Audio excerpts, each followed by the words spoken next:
Hey everyone, this is Kandace and Sher with Processing Trauma Out Loud. Sher, you and I have been in a series of story work themes, and we don't know when that is going to end. It may never end, but it probably will. But today we are going to look at a specific theme in your story that you've come back to several times. It is the theme of violence. And so I'm going to really just kind of interview you today about what it's been like for you to name in the way that you've been able to the violence in your stories. And so I think I'm just going to dive in and say, can you just share a little bit with like why violence? Why the word violence? What felt true for you about that? Mm. Yeah, I think I can remember back, I can't remember the first time that someone used the word violence, but I remember the impact of coming into this recognition of being able to think, really? Did I have violence? Like violence just sounded so big, right? It feels like a word that felt far away from me. And when it began to be used in naming some aspects of the things that I experienced as a child, because I did experience physical violence, emotional violence, sexual violence, verbal violence.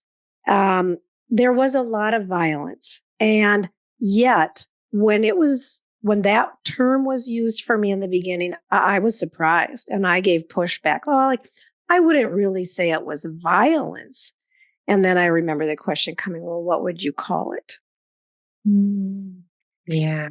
And I tried to kind of soften it, um, Mhm. give give a way out for my parents, particularly. And it was hard to be able to name that my parents intentionally exerted strong force Yeah. against my body, soul, and spirit in ways that was just very, very painful and difficult for me. Yeah. Well, I've heard a lot of your stories now, and it is. I can definitely say I see it in ways that I wouldn't have been able to see before either, um, even in my own story. But particularly if it's okay, I just the first time I heard one of your stories where the the violence against your body, Yeah. like I had no question that you were a victim of violence. Mm. And you actually weren't quite there yet. No. And I saw the look on your face of wanting to resist and push back. How long ago was that? That would have been almost 4 years ago. Almost 4 years ago. So let's go back 4 years. And can you share a little bit of what that's been like for you as you just kept showing up and letting people see that little girl in so many different stories? Mm. Yeah, I think the first experience that I had in story group was so profoundly impacting for me. I mean, from the minute the engagement began, I was blown away by the things that were being named, by the truth that was being named, right? Like people saying, "Wow, the violence," uh, by the fact that many of you or all of you were enraged and expressed that rage toward both of my parents, really. And I, yeah, like I was pushing back. I was trying to minimize rather than seeing the truth of what you all could see. I couldn't even see it. Yeah. And I Well, think, yeah, go ahead. well, I actually, I feel like I want you to keep going. Yeah. And you asked kind of what has that journey been like? And I will say, like, I think that was a beginning. I had talked about some of my stories before in therapy, not in the actual story context where we really get into the particularities, but I had named, certain things that had happened. But I think telling it in that context of story with the particularities, and then having people come alongside and begin to name it begin to put the vocabulary that was appropriate, and helped me begin to own the largeness of what was here, right? Like what was in my own story. Like I've had several people say to me, like, the violence in your story is extreme. Mm. And I feel like I just have, in some ways, even still, I will say, I think I still kind of struggle with that a little bit. I feel like, well, the violence against everybody in their story is extreme. I think that the violence in my story is like blatant. You can see it so easily in a lot of my stories. But I think having the vocabulary to be able to call it violence and to have the affirmation from others who have seen me in the midst of that story and call it extreme. This has been very important for me. That has enabled me to begin to be much more honest with myself about the extent of the wounding. Like a scratch is different than a laceration, and a laceration is different than a break. Mm. Yeah. When our bodies don't show the blood, it's hard. I mean, we can talk about violence if there's a gunshot wound, right? Because there's a hole and there's blood. But if there's no blood, it's much harder to see the full scope of the deep, deep damage that is done, even to our bodies, even to us, especially to our souls. Yeah. Yeah, that was a lot. As I'm thinking of your stories, I'm just holding the truth of your violence being extreme. Yeah. And I wonder if part of that resistance, right, was that little girl that was just trying to focus on the positive, just like there were good times. And I'm aware that society and certain culture just hasn't given us permission or made it easy to go back and look, right? And yet, has it been worth it for you to go back and look? Wow, so worth it. Transformational. Like, my wounds are healing, and I will say, even in many cases, feel like they're healed. Yeah. Is there still a scar? Yeah. Do I still have memory? Yeah.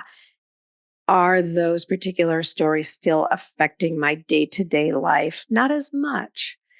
And Mhm. I feel like that's really why I want us to name this topic of violence, because I know that not everybody would say they have violence in their story. And it doesn't require the presence of overt violence to still have complex PTSD, or to experience severe neglect um, or childhood trauma. It's not even that. And I want to say this really clearly, like, it's not even that violence is the worst thing. I will say it's a different thing. And that even though I know that some of our listeners, violence is not written into their story, I think for many of our listeners, violence is written into their body, written into their soul. And they haven't been able to name it, or they haven't been able to talk about it. And I want to just say, like, here's the vocabulary. Like, Mhm. use the big words. Like, sometimes we have to use the big words. Yeah. Well, and even just nuancing out just for a second here that we had talked about the meaning of violence, and there's different ways that it's said, but one of them was a blunt force. Okay, so it's this blunt force coming against you, like that's violent. So we have that physically, right? And you named it, the laceration, the break, the scratch, and yet, you know, we know that there's a blunt force, and I'm just going to name this for a woman. There's usually at some point where there is a blunt force that hits you emotionally about your body. Like, I'm not even talking about overt sexual abuse. In some way, your body was highlighted in a way that you were cursed about how you feel about your body. I don't know why I'm bringing that up, except that I now meet so many women like, oh, yeah, this is sadly normal. Yeah. I remember that for me. And I will just say, doing this episode, it's bringing it up in me. That was very violent for me emotionally. Yeah. It shifted the way I saw myself. Mm-hmm. Nobody touched me. Nobody even said anything. Mm-hmm. But it was violent to my soul. Mm-hmm. A particular experience that you had. Yeah. So like you named the physical, there's the emotional, the psychological, spiritual. And I just want to say, as you're naming your good desire for our listeners to be able to possibly pause and see if this is part of their story, or call someone and say, will you help me see this? Because I can't forget this memory. Yeah. It could be in a variety of ways. It's not a child that just got physically beat. Yeah. Yeah. There is sexual abuse, or as I've been calling it much more recently, sexual assault. Children are sexually assaulted by often their parents, or a sibling, or a grandparent, or a neighbor, or a high school babysitter, whatever, right? But that is, let's call it a sexual assault against a child. There are what you're talking about here. There are those times when perhaps there's humiliation around our body or around our sexuality, where we are put into where we are in a situation where there is some level of focus or exposure put upon us that feels extremely violating. Mm-hmm. Like you said, it doesn't even have to be a touch or a word, but how does that come upon us? We even talked as we were preparing about, like, even silence can be violent. Yeah. When we need someone to step up and say a word, or someone to engage us in conversation, and there's just silence, that can feel extremely violent to our body and soul. Yes, because you had mentioned, as we were preparing, so there's the act of violence, right? And then there's either the response or no response after the act. Yeah.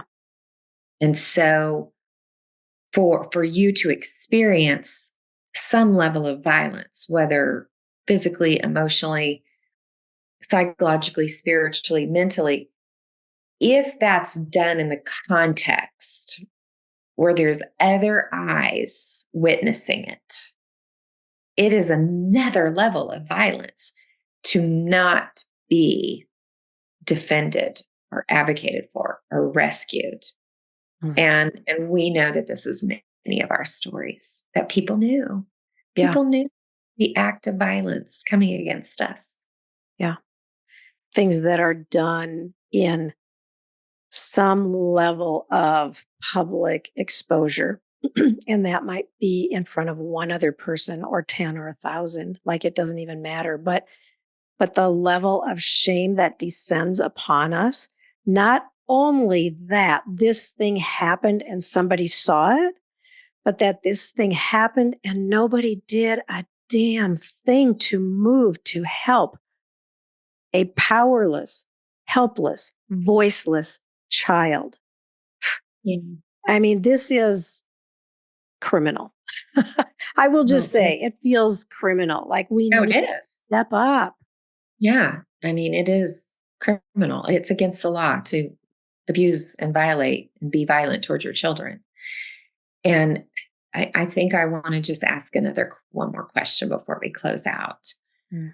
I'm just aware that, and if I want you to say, you know what, if you don't feel like you want to go here, you get to say that. Yep. You've had a really hard week. Mm.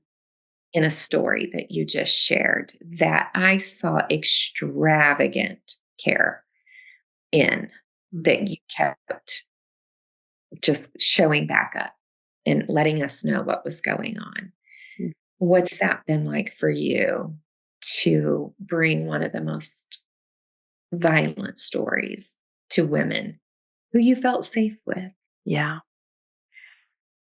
It's been interesting because as I prepared to bring this particular story to our story group, and I've been sitting on this for a few months, I knew I wanted to bring this story, and I wasn't even really sure why, because it didn't feel like one of my most important stories, really. And yet, something in me just kept feeling like I wanted to bring that story. And I there's something about when we read a story for people who are ready and waiting to engage. I mean, I'm not going to say it's not vulnerable because it is, but I read the story and I was really came face to face with some of the layers of the depth of violence and harm and humiliation and absolutely no care in the story, in my story. Like it was something that happened in front of other people and nobody moved to help me. And as our group began to engage, I even went much deeper. I began to see things unfold that I hadn't even recognized before. And then after the evening ended, I started to go deeper into my emotions surrounding that, particularly just deep into sorrow for who I was as that 12-year-old girl and what had happened, and just feeling the sadness and the sorrow and the aloneness and the humiliation and the lack of care and all the things. Like I was just allowing myself to feel these feelings at a level that I had never gone that deep before, I don't think. And I just kept, I think every day almost, I just emailed the group and just said, I'm deep in sadness and I just need to know that you see me, that you care. And then I would come back the next day and I'm like, I'm still here. And after about 5 or 6 days, like it began. And I approached it differently. Like I was allowing these feelings to come. I was allowing them to stay. And I was allowing them and welcoming them to move through my body. I think that was one thing that was really different, is that after I shared the story, I really felt my body trembling a lot. And it was, I think I began to recognize that there's an embodied trauma response that I'm experiencing right now. And I wanted to allow that to move through, where in the past I would have shut it down pretty quickly. Okay, 24 hours, boom, let's wrap this up and move on, because I don't like to go that much into my emotions. But I was allowing it and welcoming it. And then after several days, I began to feel the rage that many in our group actually expressed in their engagement. That night I couldn't really join them. I think I was hearing, I was allowing their voices, but I wasn't able to really join in the emotion of being enraged. But 6 days later or something like that, the rage began to come, and I just felt more rage than I have ever felt before. And again, like I just allowed it and welcomed it to move through my body. And I literally just felt like I was just envisioning rage come in through the top of my head and kind of just flow through my body and go out through my feet, because it felt like it needed to go through. And it's been hard. It's been an emotionally exhausting week that way, but it's been good. And I feel like I don't even know. I don't think I'll know the effects of that probably for some time, but I feel like it has been significant for me. And I will say, I think one of the first times that I really was able to deeply be aware of how trauma was actually embodied and trapped in my body, Yeah. and that I could allow it to move through. So yeah, it's been a big week, and I'm on the edge of exhaustion the last couple of days, and then I'm just feeling like, okay, of course, like I'm going to allow myself some time to rest now, and just I'm trying to get extra sleep, not be as busy, like have more open space in my schedule, because I want to tend well to my body too as I go through this. Yeah. There's so much I want to say, but here's what I mostly want to say. Good work, my friend. Yeah. Such good, worthy work. And thank you for going ahead and sharing that today, because I know it's pretty raw, Yeah. but it's just kind of who we are. We just process our trauma out loud Yeah. as we go. I do want to say one thing before we close out. Yeah. There were three images that popped up, and there could have been more, but the three that are coming to my mind as these women just began showing up. Hmm. There was the image of what happens when an elephant gets injured or is being attacked, and all the other elephants make a circle around. Yeah. There was the image of the lioness when someone's trying to mess with her cub. Mm. And there was the image of the mama bear. Like all these images were coming forth, and you were being fought for. Yeah. Like you were being fought for. Mm. That's what that little girl needed. Mm. That's what she got this last week. And it Mm. still counts. Yeah. And it's still happening. And it's still happening. And it will always happen now. Yeah. Yeah. Yeah. Thank you for sharing. Yeah. And thank you for asking me to go here. I think talking about violence is hard. Nobody really wants to have to. Um, I don't honestly talk about it very much or even name it that much, but it feels good to highlight it and Mm. to even say, like, this is one of the themes of story work. Like, we're looking for, like, where does the theme of violence show up in our stories? And it just is there, I think, even a lot more than we often recognize. Yeah. Yep. I think so too. Yeah. Thank you for sharing. It was good to be with you today. Definitely a harder topic. And yet we can go to the hard places. Yeah. Thanks for being with me, Kandace, and pursuing my heart in all of this. Yeah. My joy. Love you, friend. I love you too, Kandace.